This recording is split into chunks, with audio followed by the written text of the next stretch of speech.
Hey there guys, bear with me. This is going to be a little bit rough, but I wanted to do a quick rough walkthrough with you of our Outback ultralight camper from Keystone. We have had this for less than a year, and it has been a nightmare.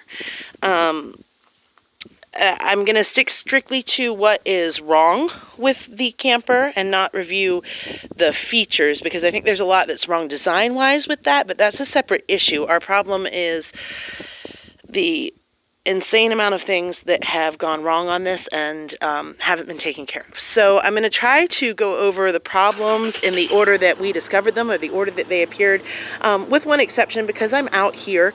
I don't know if you can see, but this outside scare light, about 2 or 3 months into having the camper, it died, and it actually like melted the cover.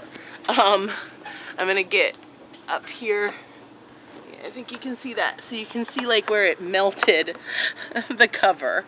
So yeah, that happened just a couple months in.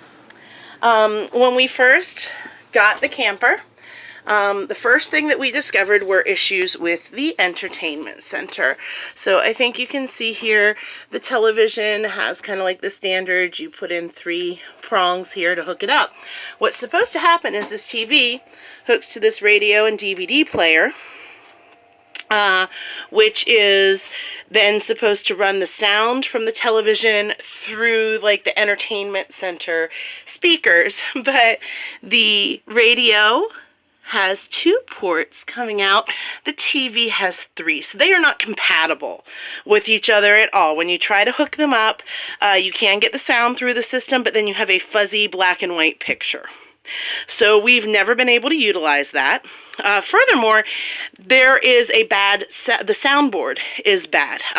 They have already been awarded to this. This has already been turned into the Keystone dealership once.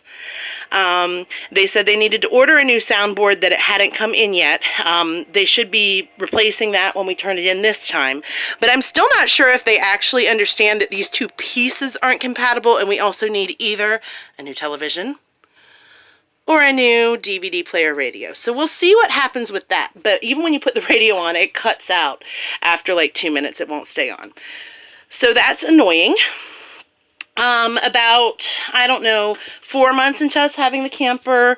Oh, no, that's not next. Sorry. So about 2 or 3 months into having the camper, the bathroom fan died. Just dead. Doesn't work. We also kept finding water on the floor of the bathroom. Now, the first couple of times we found water, it wasn't very much. The first time we thought we'd left the skylight open too much, and that's where it had come from.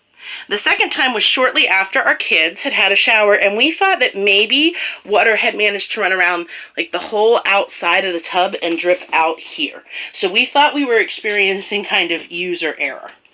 Then we come in one day in a torrential downpour to find the entire bathroom floor soaking wet. And when we open up this cabinet, we could see it was the whole way down under there, and we could see that the water was pouring in from right back there in that hole. We immediately called and turned in the camper, and it was discovered that from manufacture, they never caulked the black water port outside. So since this camper has been made, when it was sitting on the lot or whatever, water was coming in. And see, you can see back there, you see all that mold and mildew. You can see it around that hole. You can see it back on that floorboard. When we turned this in the first time, we told them we were very concerned with the fact that every time it had rained for over the past year, water will have been getting back in between this wall behind.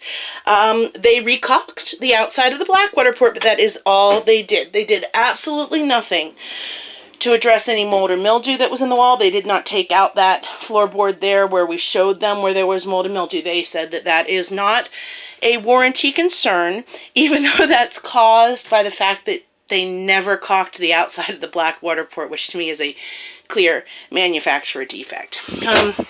You can see up here the mold and mildew forming there. And, you know, I do wipe this stuff up, guys. I do clean, but I have not for the past little over a month, because I wanted it to build up to the point where it could be clearly shown for this video. So we turned this sucker in, took them a few weeks to fix it, but literally all they did was order some parts and caulk the outside of that black water port. And we complained to them at that point. We told them that we did not feel that that was a proper way to take care of this, that there was probably further damage back there. Shortly after that, our air conditioning